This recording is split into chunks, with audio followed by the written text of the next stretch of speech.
Hi, welcome to another edition of the Alan Rosenberg Show. This is going to be episode 3 of what I call reunion albums. In this case, this is going to be bands that broke up, took a long break, got back together again, and this is their reunion album. And in one case, we're going to be talking about an artist that had disappeared pretty much for a long time and came back with a really strong, legendary album. So it's a concept I came up with. I think it's actually a really interesting, valid concept, and hopefully it'll catch on. Which reminds me, if you've never subscribed, please hit subscribe. I think I'm putting out really good content for 3 years. I would love my channel to grow, but it's only going to grow if people discover my videos, and they're only going to discover it if I have X amount of subscribers and views, and something like this, where I'm doing this reunion series. I think it's like a really good concept. I hope you'll agree.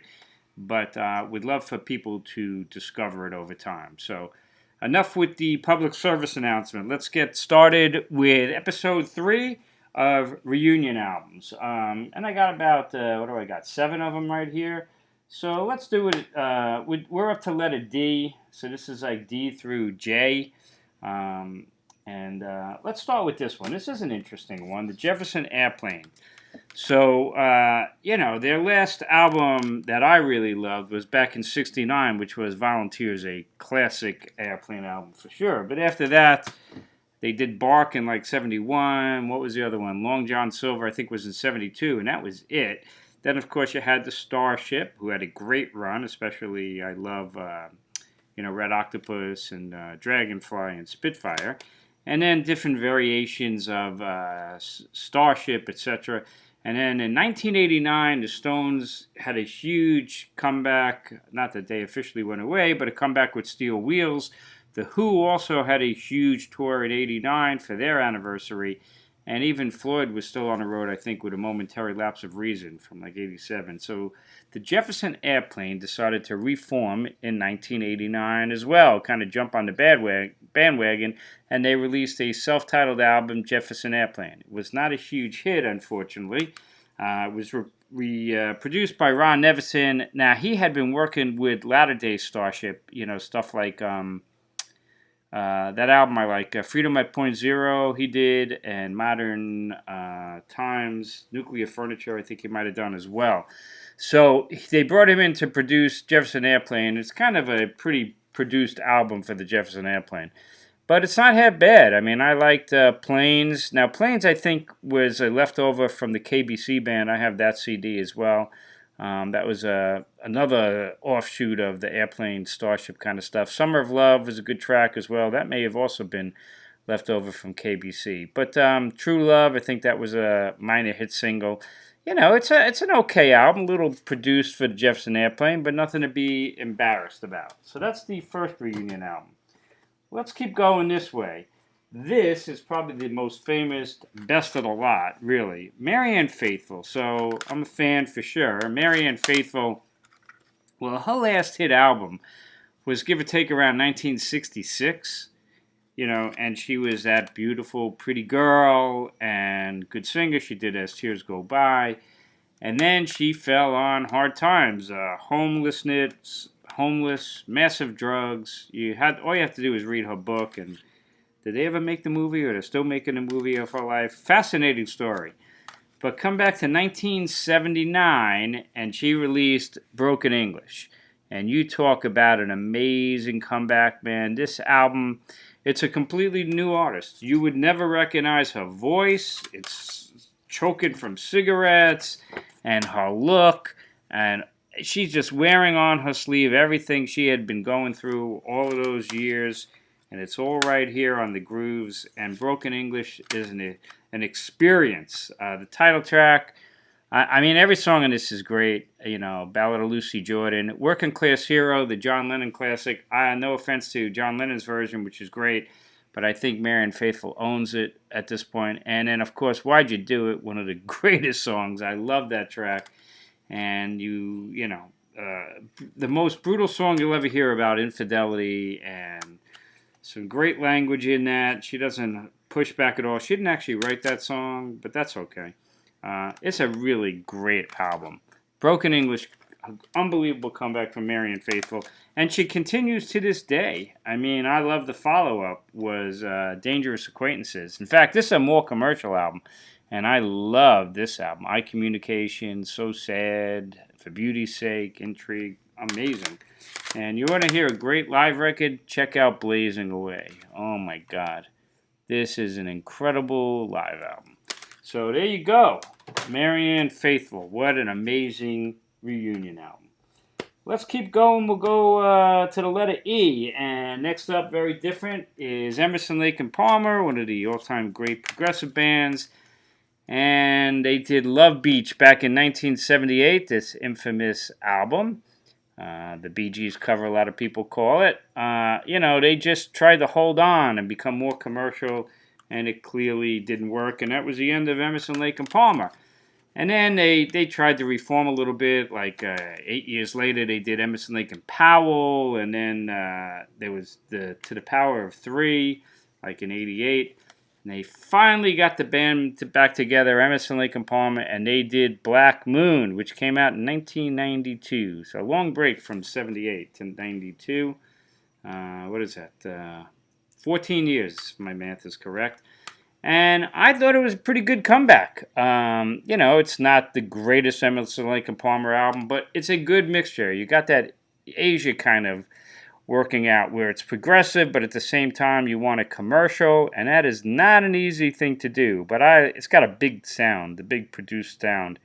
And Black Moon, Paper Blood, Affairs of the Heart, Romeo and Juliet, a lot of good things on this. Footprints in the Snow.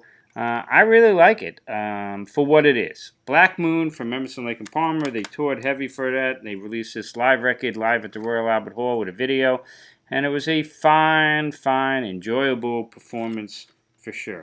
So I was glad to have them back. After that, they did In the Hot Seat. And that was pretty much the end again of Emerson, Lake and Palmer. Let's keep going with the letter E. And this is a huge one. The Eagles. Now, the Eagles in 1979 was the end of their original run. That was with the long run. In 1979, one of the biggest bands in America, if not the world. And then that was the end. And the famous line was, "We'll get back together when hell freezes over," which it eventually did. In 1994, they got back together for their famous live concert, and they released the album and had the video of Hell Freezes Over, and it was a great performance. And also had 4 new songs on it. Those first 4, Get Over It, Love Will Keep Us Alive, The Girl From Yesterday, and Learn to Be Still. 4 good releases right there. And this was a great comeback. But the real comeback to me was much after that. So again, long run 79. This thing was 1994. But they went back into the studio for a very long time. And they finally released this magnum opus, Long Road Out of Eden. And this came out in 2007. And as only the Eagles would do, they put it out themselves, Eagles Records. This was a deluxe edition. And this was a monster set. This was 2 CDs, their only 2 CD studio album. And considering how much material is on this thing, I think it's a fantastic record. I love this Eagles album. It was a huge hit for me. I played the hell out of it, and I still play it. And it's just chock loads of great stuff and extensive stuff. Long Road Out of Eden, 10 minutes long. Waiting in the Weeds, almost 8 minutes long. It's just a great listen, and I think they put a massive amount of work into it, and it shows. And a huge success. Was a worldwide #1, and they've been back touring ever since. So this was 2007. We're now in 2023, and they're still touring their final tour, which they've done so many times already. So that's the Eagles. What do we got? We got 2 left, and I hope David just doesn't come falling down.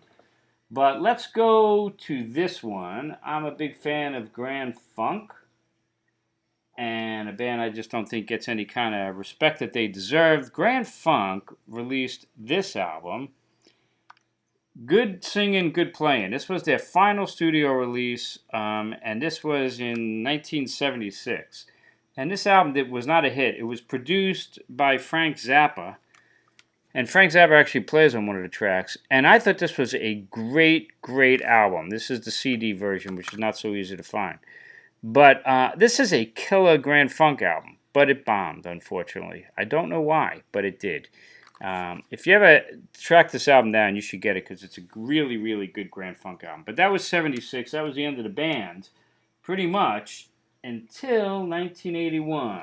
5 years later, the band got back together again. Now, it's not entirely the same band. Grand Funk at this point had 4 guys. When they reformed for this one in 1981, Grand Funk Lives, you did not have on bass Mel Shaka, and Greg Frost, who was the keyboard player, didn't return as well. They brought in Dennis Bellinger on bass.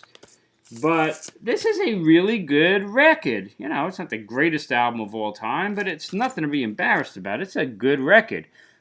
You know, Queen Bee and YOU and Stuck in the Middle, We Got to Get Out of This. It's a good, really enjoyable Grand Funk album. They followed that one up with this one, What's Funk, which was not a particularly great Grand Funk album. I don't really even care for the cover.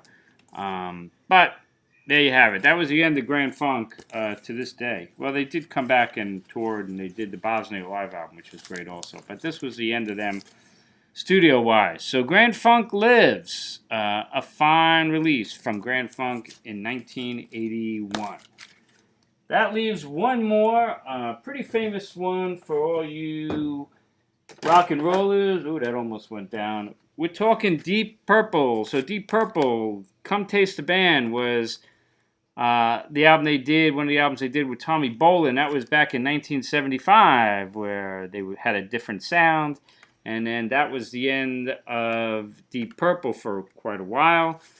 Until 1984, when we got the legendary Mach 2 version of the band back together. So you're talking from 75 to 84.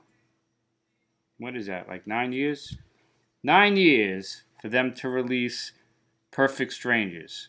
And it's, I think, like 11 or 12 years between the Mach 2 releases from the Mach 2 band. Because they did Who Do We Think We Are, which was the last album they did with this version of the band.